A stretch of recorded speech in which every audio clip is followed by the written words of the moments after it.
Camera देख के बस ये मन होता है कि उसे फोड़ दूं।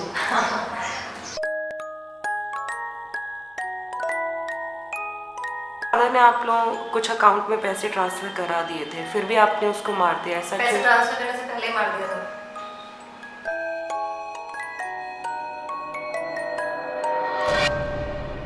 और ऐसा आपने अप्रोक्सीमेटली कितने लोगों के साथ हज़ारों किया? लोगों के साथ किया।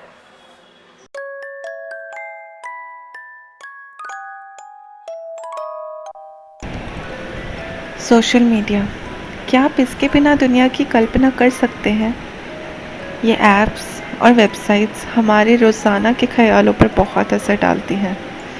हम किस जगह घूमने जाते हैं, हम अपना पैसा किधर खर्च करते हैं और हम क्या खाते हैं, इन सब का फ़ैसला करने में सोशल मीडिया का कहीं ना कहीं बहुत बड़ा हाथ होता है। कई दिन भर और कुछ लोग सालों सोशल मीडिया पे गुजार देते हैं और अक्सर स्क्रॉल करते करते आपको ऐसी चीज़ें मिलती हैं जिसे देखकर आप हैरान हो जाते हैं।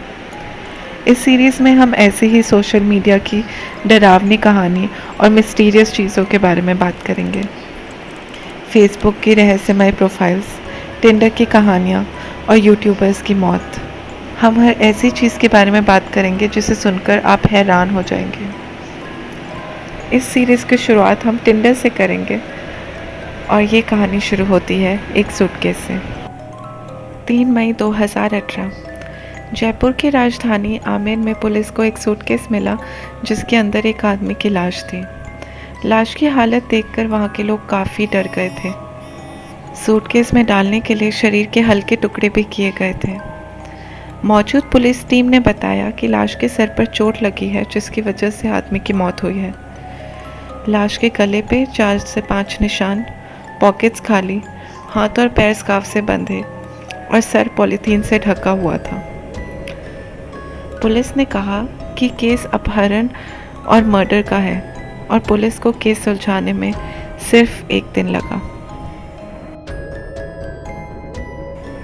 The victim. बहुत ही जल्द ये खबर फैल गई और पता चला कि ये लाश छोटवाड़ा में रहने वाले 27 साल के दुष्यंत शर्मा की थी। उनकी शादी हो चुकी थी और उनका एक 2 साल का बेटा भी था। जब दुष्यंत छोटे थे उनके सबसे बड़े भाई की मौत हो गई थी। उनका एक और भाई था जिसकी एक्सीडेंट में थोड़े साल पहले मौत हुई थी। शर्मा के माता पिता अब अपने तीनों बेटों को खो चुके थे।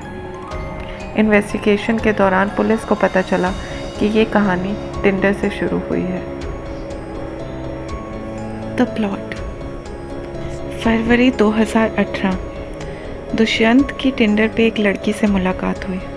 मिलने के 4 महीने बाद 2 मई 2018 के दिन दोनों एक डेट पर गए। दुष्यंत ने अपनी पत्नी को कहा कि वो अगली सुबह 11 बजे तक घर आ जाएंगे। उसी दिन दुष्यंत के परिवार को किडनैप और 10 लाख की फिरौती का कॉल आया। कॉल किसी लड़की की आवाज़ में था। दुष्यंत बहुत गरीब परिवार से था।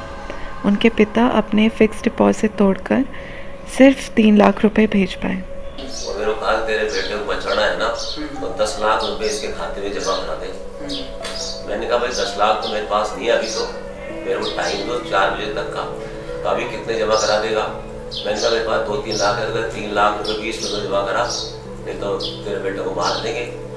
वहाँ से मैंने 3 लाख रुपए की FDR थी मेरी कोऑपरेटिव बैंक में, वो FDR मैंने तुड़वा के उसके पैसे लेके और मैं यूनियन बैंक में गया। बस उसके बाद उसे फ़ोन स्विच ऑफ कर दिया, तो दोबारा फ़ोन नहीं आया। अगले दिन उन्हें दुष्यंत की लाश सूटकेस में मिली। इन्वेस्टिगेशन के बाद पता चला कि ये लड़की अपने बॉयफ्रेंड के साथ टिंडर पर अमीर लड़कों को ब्लैकमेल किया करती।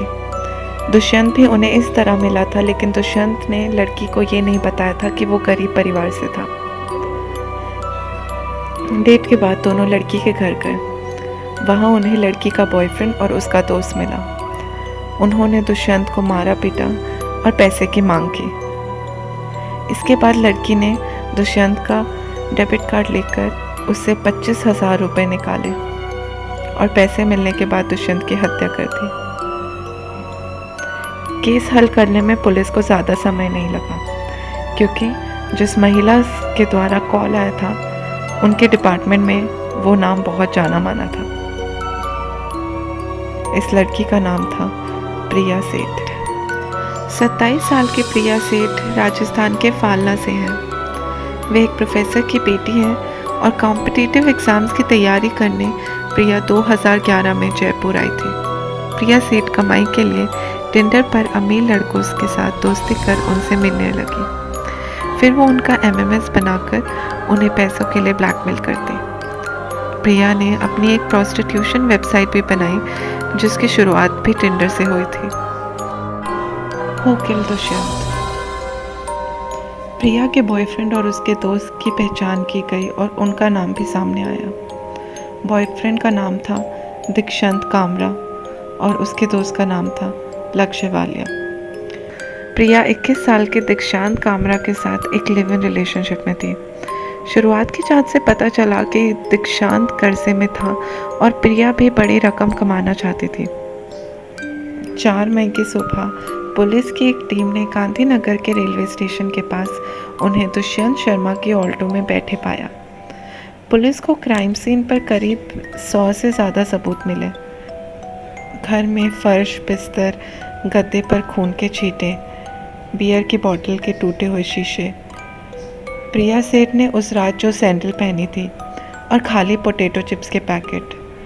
प्रिया और बाकी दोनों लड़कों के बयान में काफ़ी अंतर था। पहले उसका गला घोटा दीक्षांत ने, उसके बाद में वो नहीं मरा तो फिर लक्ष्य आया। लक्ष्य ने उसका मुंह तकिए से दबाया, फिर भी नहीं मरा, वो बेहोश हो गया। उसके बाद फिर दीक्षांत ने मुझसे चाकू मंगाया, मैंने उसे चाकू ला के दिया और दीक्षांत ने उसका गला काट दिया चाकू से। मेरे साथ इस चीज़ को एग्री किया, चलो कर लेते हैं, कौन सा मतलब मरेंगे, उसे छोड़ देंगे अगले दिन शाम को 4 बजे तक। तो हमने हाँ भर दी। उसके बाद में उसको थोड़ा हमने टॉर्चर किया, जो भी ये बयान के अंदर मैंने लिखा बोला है अपने। एट द एंड मैम उसने उसका मर्डर कर दिया। सारी प्लानिंग इनकी थी। जो पहले इन्होंने वार किया है चाकू से वो भी इन्होंने की, लास्ट तक भी इन्होंने ही मारा। मैं इसी बयान पे हूँ, इसी बयान पे खड़ा। प्रिया ने पहले दीक्षांत को यही बताया था वे अपने सिर्फ उसको डराएंगे, धमकाएंगे और छोड़ देंगे। सुबह उसको कहा भाई इसको मारना पड़ेगा नहीं तो तुम तीनों फंस जाओगे। आखिर में कोर्ट ने फैसला किया कि दीक्षांत कामरा ने ही दुष्यंत शर्मा का मर्डर किया है। तीनों इस वक्त सेंट्रल जेल में हैं। Are laws for women in India growing deformed. Priya Seth Jaipur के शहर में काफ़ी बुरा नाम बन गया है। जिसने भी आज तक प्रिया सेठ से इस मामले के बारे में बात की है उन्हें उनके चेहरे पर अफसोस या खेद कभी नहीं दिखा। मेरा एक्स बॉयफ्रेंड एक नंबर का घटिया गिरा हुआ आदमी, उसने मेरे पे झूठा केस किया है। वो तो मर जाए तो अच्छा है, वैसे मुझे उसी का मर्डर करना था लेकिन नहीं किया मैंने। ठीक है, वो चाकू मैं ऐसे ही लाई थी खुद की नस काटने के लिए, मैंने काट भी ली थी। प्रिया का नाम पहले ATM की लूट, ब्लैकमेल और प्रोस्टिट्यूशन के मामले में भी दर्ज था। मर्डर की रात भी प्रिया ने एक होटल पर जाकर एक आदमी से पैसे चुराए। मेरे पास नहीं थी तब, बॉडी फेंक दी थी हमने। शाम को गई थी मैं, बॉडी दोपहर में फेंक दी थी। झूठी वेबसाइट, प्रोस्टिट्यूशन रिंग, ब्लैकमेल और ATM लूट जैसे क्राइम्स के बावजूद प्रिया सेठ महिला होने के कारण जमानत पर छूट दी गई। 2018 जनवरी में प्रिया सेठ के एक बॉयफ्रेंड गुरजर सिंह ने उनके खिलाफ कंप्लेंट दर्ज कराई। दास सिंह ने दर्ज करवाया था कि उसे प्रिया सेठ नाम की लड़की ब्लैकमेल कर रही है। वो अपनी मर्जी से उसके साथ रही थी लिव इन रिलेशनशिप में दिल्ली में, और अब वो कह रही है कि या तो तुम मुझे 10 लाख रुपए दो या फिर मैं तुम्हारे ऊपर रेप केस करवाऊंगी और मैं प्रेग्नेंट हूँ, बच्चा पैदा करके तुम्हारे घर पर टिक जाऊँगी। इस टाइप से वो उसको ब्लैकमेल कर रही है। उस रिकॉर्डिंग के आधार पे हमने उसको गिरफ्तार किया मार्च 2018 में। 7 मार्च 2018 को हमने उसको गिरफ्तार किया। तो उसने स्वीकार किया है कि मैंने ऐसा ऐसा किया और पैसे भी हमने बरामद किए। 4,14,000 रुपये हमने उससे बरामद किए थे। उसके बाद 12 मार्च को उसकी जमानत हो गई। उसमें आती है क्योंकि एकदम से अपन ये किसी को कन्विंस करना आसान नहीं होता है कि भाई लड़की का हर कोई मान लेगा कि उसके साथ रेप हुआ है या उसमें हमें चालान पेश करने में बहुत आसानी रहती है।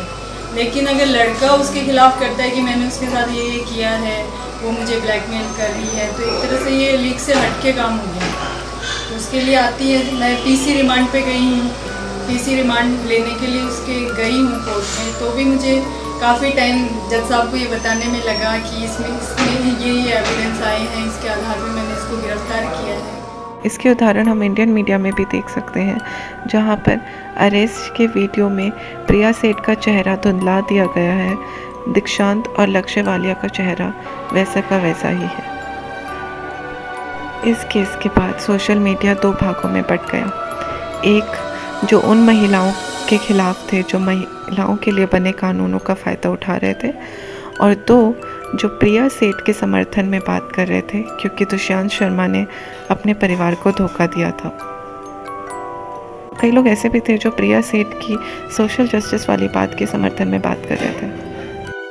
मैं एस्कॉर्ट सर्विस की साइट पर काम करती थी, वहाँ लोगों से फ्रॉड करते थे, प्रोवाइड नहीं करवाते थे गर्ल्स। जैसे किसी ने कोई कॉल मंगाई, लड़की मंगाई, तो उसके पास मैं जाती थी, पैसे लेती थी और उसको बोलती थी कि ड्राइवर को पैसे लेकर आ रही हो, और मैं वहाँ से पैसे लेकर निकल जाती थी। बस यही करती थी। लोगों के साथ हज़ारों लोगों के साथ 7 साल हो गए, 6 साल कि हाँ, वो अपनी बीवियों को घर पे छोड़कर हमसे, मैं गंदा वर्ड यूज़ नहीं कर सकती, लेकिन हमसे कॉल कर लेने आते थे, तो हम उनसे पैसे लेते थे, बस उनको देते नहीं थे। तो आई थिंक ऐसे लोगों के साथ बड़ा अच्छा करते थे हम। थोड़ा समाज सेवा में काम कर रही थी मैं, तो रुक गया मेरा काम। Where does the social media stand?